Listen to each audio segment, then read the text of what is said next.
My name is Jason. As Kyle said, I work for ADRA now, the Advanced Development and Relief Agency, and I help them with their marketing and development. And then I'm also on a small team that investigates social enterprise opportunities, business opportunities around the world, places where we can start businesses that generate more private funding, so we don't have to be so reliant on government funding, because we don't know when those streams of income will dry up. But we want to continue serving people, the most vulnerable people around the world. And so if that's your interest and your passion too, come talk to me afterward, and we can sit down and discuss those ideas. But that's really what we're interested in at ADRA, getting into that space. But today I've been asked to talk about a venture that I worked on before this in Atlanta, Georgia, which is where I'm from, called Press Together. And we were brainstorming ideas to reach the city. There was a big push from the General Conference a few years ago to reach the cities, and it's still going on.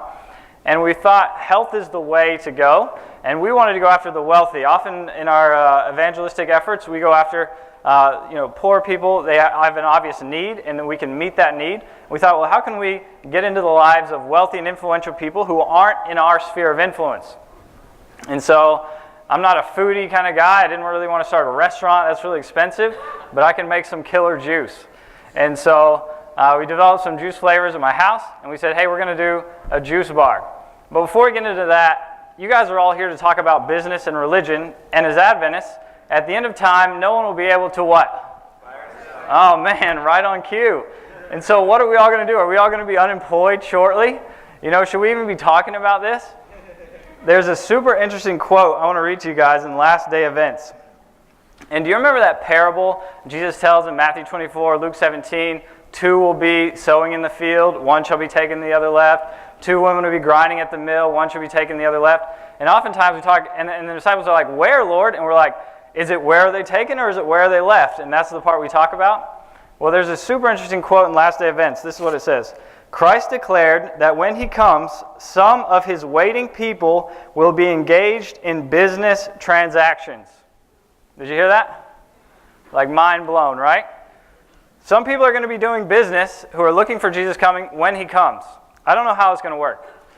It says, some will be sowing in the field, others reaping and gathering in the harvest, and others grinding at the mill. So I'd encourage you, now is a great time to start a business. Some of God's people will be doing business at that time. So we decided we're going to open a juice bar in Atlanta. So we looked everywhere. And it's like 1,000 square feet in Atlanta, $5,000 a month, and they want you to sign a 3 to 5 month lease. Kind of expensive to start out of the gate. And we're trying to operate on this lean startup model, right? Friends and family financing, the best kind. And so we find this little store. It was a coffee shop in a high-rise that's just off the strip, Peachtree. If any of you are from Atlanta, Peachtree Street is kind of like the main street in Buckhead. And Buckhead is like the premier part of Atlanta. It's where all the wealthy guys are. And so we find this high-rise that's kind of just off the strip, but there's tenants there like Salesforce, the Securities and Exchange Commission, Fannie Mae, Wells Fargo. But the building is only like half full. There's no street parking. It's terrible. And I had to be convinced to go into this spot. They said, hey, we'll let you come in here for $350 a month. And we'll only make you sign a 6-month lease, and you can just go month to month afterward. So this is like free, right? It's cheaper than a shared kitchen. So I'm like, we can at least figure out the business model, refine it, start doing some deliveries and things like that. So I developed 5 flavors of juice, just 5. That's all we had in my kitchen. And we had this grand opening. We had kind of a soft opening where we started selling it and learning the system of making juice. We had this grand opening. And my friend Jared Thurman, he had a panel yesterday. He and I opened this juice bar. So we're there making juice all night. We put on our suits. We had our family come out. And we had this grand opening. We're giving away samples. I think even Jared's mom was there. His wife was there. And it's kind of slow. And we start getting a little bored. And so we'd hired this other Adventist guy. His name was Brian. And he and I are back there. And we're like, well, we want to start expanding our line, so maybe we should try some almond milks. And we bought this press. It presses like 2.5 tons of pressure. And so we fill this press bag with this almond mush, and we filled the bag wrong. We filled it from the bottom, and you're supposed to fill it from the middle and fold the ends in. And literally, like, I'm in my suit back there trying to make this almond milk. So we put it in the press, and it starts pressing. And because we filled the bag wrong, it starts shooting out the front. Now, when I say shooting, I'm standing in front of the machine, and Brian's right here. It starts spraying us in the face. So we both jump to the side. Jared's behind me, ringing up a customer right here. The almond milk hits him in the back of the head, and he turns around to see what's going on, and it sprays into his eyes. And so Jared's like down, out of commission, like going to the sink to wipe his eyes. Well, there's a lady buying juice at the register. I'm like 6'2", 6'3". This was a large African-American lady, taller than me, standing at the register, and almond milk is just showering down on her. No joke. I mean, it went like 3 tables back. And she stands there, and she just freezes, and she starts screaming. Grand opening. So everyone starts grabbing towels, and we're running everywhere trying to wipe it all up. And I run around the counter, and I'm giving her towels to wipe herself up, and she's wiping her face, and she stops, and she looks at me, and she says, "Do I look like you?" She puts the towels down and goes straight up to the women's restroom. And this is how we got started, our grand opening at Press Together. Now, I wish I could tell you that was the last bad thing that happened. Our best-selling juice was this juice. It was called Gringo. Gringo is what they call American people down south of the border, right? It was this citrus-based green juice, and it had a little jalapeno in it. Well, I don't know if any of you like jalapenos, but some jalapenos are super hot, some aren't so hot. We're like cold-pressing jalapenos, right? We're making the most premium juice you can buy. This is organic, 100%. It's cold-pressed, and it's raw, unpasteurized. So we press these jalapenos, and we're still figuring out the recipes. Well, I put twice as much in this batch as should have been in there. So everyone's coming down, and we're sampling, and I'm like, you should try this juice. I mean, this was a unique juice. You couldn't get this juice anywhere else. It was like my custom recipe. And people taste it, and their face turns red, and they start coughing, and they're like sputtering, they're like losing their voices.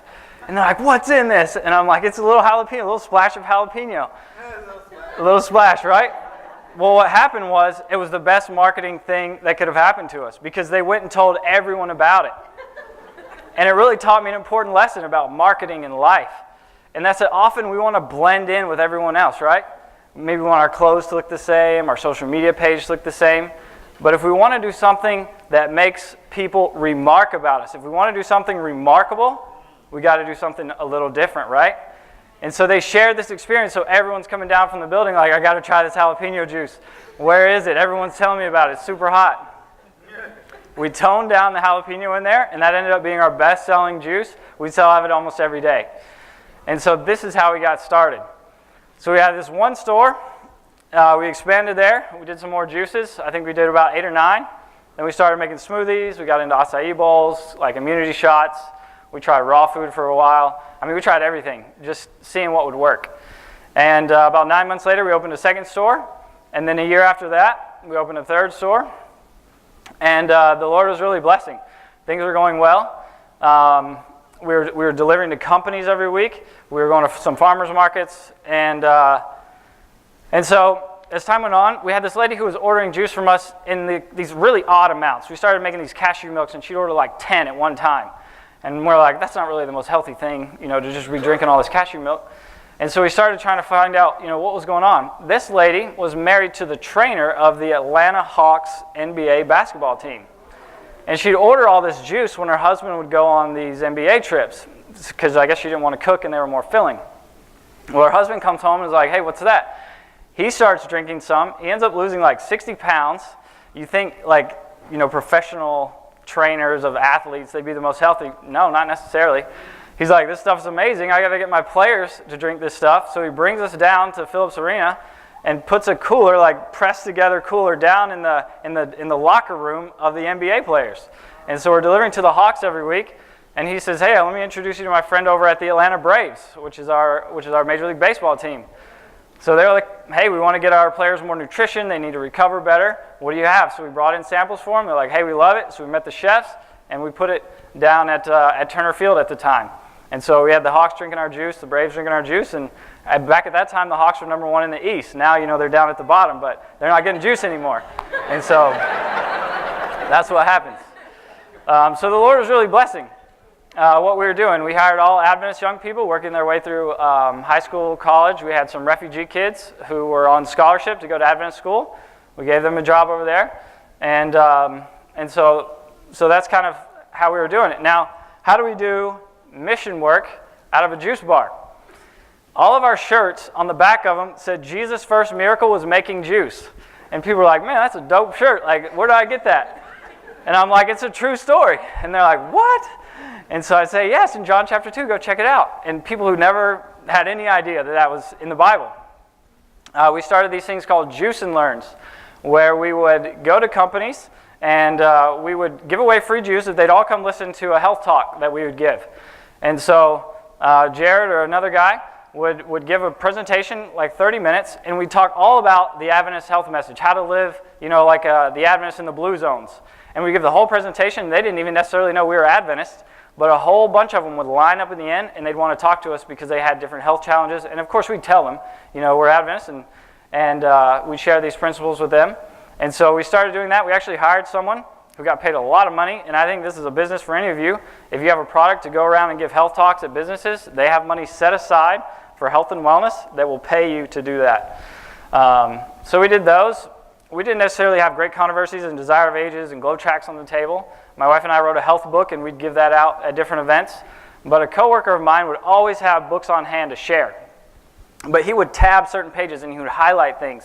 And so as we got to know people, he would give them to them individually and tell them, hey, I highlighted some stuff in here that you've been sharing with me. I think this would be really helpful to you. And so it was more like a Waldensian thing where we thought we had the best juice in the world. Waldensians have these rare silks and jewels and things like that. And they would share as they had opportunities. And that's kind of how we did things at Press Together. Recently, as was mentioned, we sold it to the Nevada-Utah conference. My friend is a pastor there. He's getting his PhD and trying to figure out how to reach millennials in the cities because we're all leaving the church, but not everyone, amen? There's some of us still here, and we want to reach out to other people. And so he's like, hey, how can I reach millennials in the city? I want to start a juice bar. And so I reached out to him. I said, hey, if you need any advice, let me know. And he said, well, we'd love to franchise kind of what you're doing. Well, I'm a for-profit. The church is a non-profit, and I think that was a little too much for them to figure out how to do. And so I said, why don't we just sell it to you guys? And he said, okay. So they're going to open the first one just outside of Salt Lake City. And then I think from there they're going to try to go to Las Vegas and continue to expand throughout the Nevada-Utah conference as a way to, they're going to hire canvassers and people with their literature program to come work there to provide some more income for them and then minister to people in the local community. So we're super excited about that. We had a couple come over from the Middle East, North Africa Union who wanted to start a ministry there, a COI, to reach people in a kind of a closed country where you can't be open about evangelism. We trained them for a couple weeks. They took everything back, and now there's a juice bar open in one of these closed countries, and so we still are in touch with them. But all this from literally hardly any money from friends and family in a building that we had no business being in. We thought we'd be there for 6 months. I told Jared, 3 months, I'm out of here. And it ended up being our best store for all 3.5 years we were there. We had some great friends there, and the Lord really blessed. And so I would just encourage you, start small, put it in the Lord's hands, and He'll cause it to grow and expand to reach more people for His kingdom. And so thank you for your time, and appreciate your prayers as that ministry continues to go forward in Utah now.